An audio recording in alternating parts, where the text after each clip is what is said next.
This short lesson is going to teach you exactly how we are going to do our Bellwork in English 4. There are several things we're going to cover: sentence unscrambling, sentence imitating, sentence combining, sentence expanding, and grammar. All of these in order to make you a successful writer. There are 3 learning goals we're going to cover through our Bellwork at the beginning of class every day. Number 1, to create your own toolbox for composing sentences and effective paragraphs. Number 2, to analyze, study, and imitate the sentences of great authors. And number 3, to develop your own voice as a writer. Some of the strategies we're going to use in our Bellwork are: number 1, chunking to imitate. Number 2, unscrambling to imitate. Number 3, combining to imitate. And number 4, sentence imitation. Today, we're only going to be going over number 1, chunking to imitate. So if you would take a moment right now and go grab 2 things for me. You'll need, number 1, some paper, and number 2, a pen. You may pause me right here while you go get your supplies, and when you come back, please hit the play button.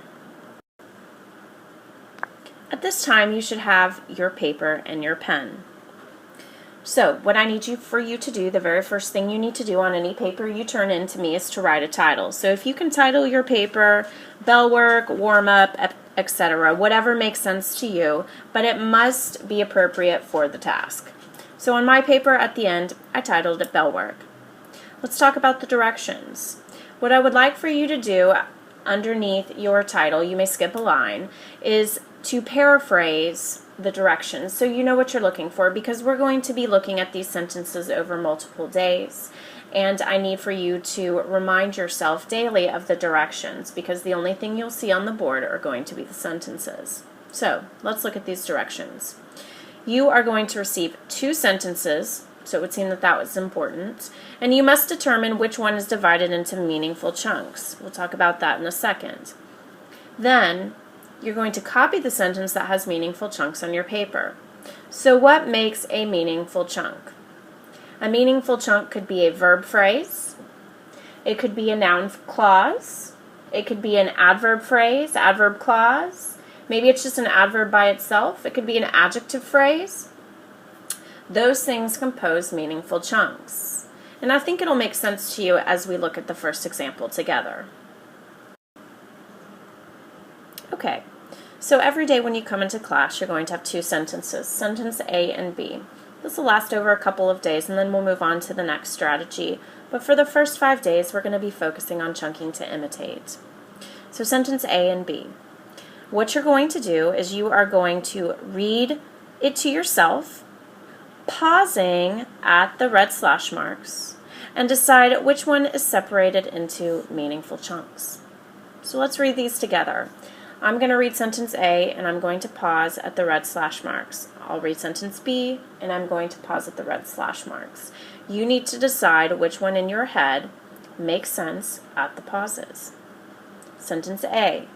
I am not ashamed to confess that I am ignorant of what I do not know.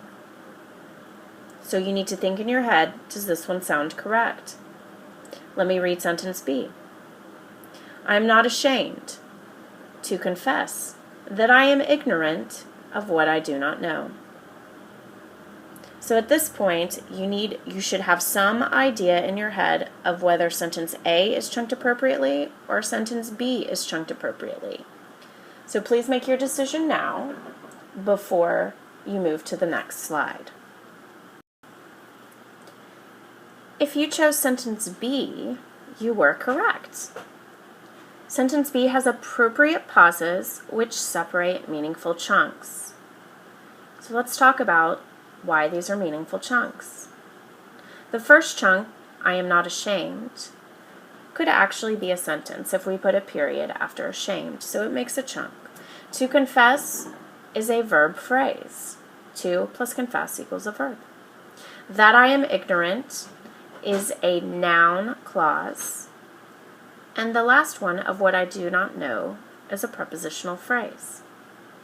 So therefore, sentence B is chunked appropriately.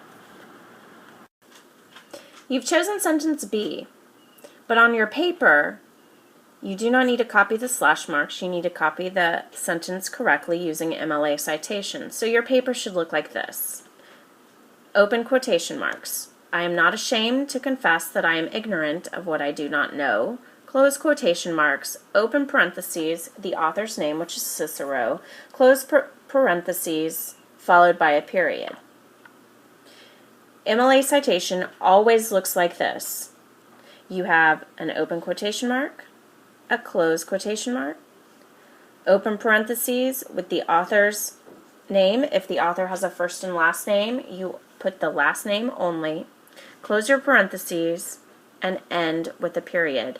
The period comes after the author because the author's name is attached to the quote. It is part of your sentence. So please copy the sentence correctly on your paper now. As I mentioned before, you should have already had a paper and pen out, so your paper should look similar to mine. My paper has a title, has the date, and it has the directions. I asked you to copy the directions in your own words, or you could copy them exactly as is. I chose to paraphrase. You could have copied them in your own words, that's fine also.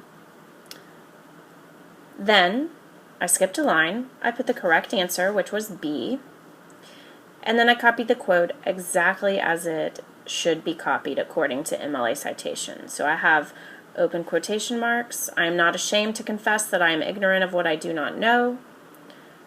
Close quotation marks, open parentheses, the author's last name, my close parentheses, and then I ended my sentence with a period. Okay? Now, when you come into class tomorrow, in order to receive credit, you must have these instructions in addition to the example on your paper.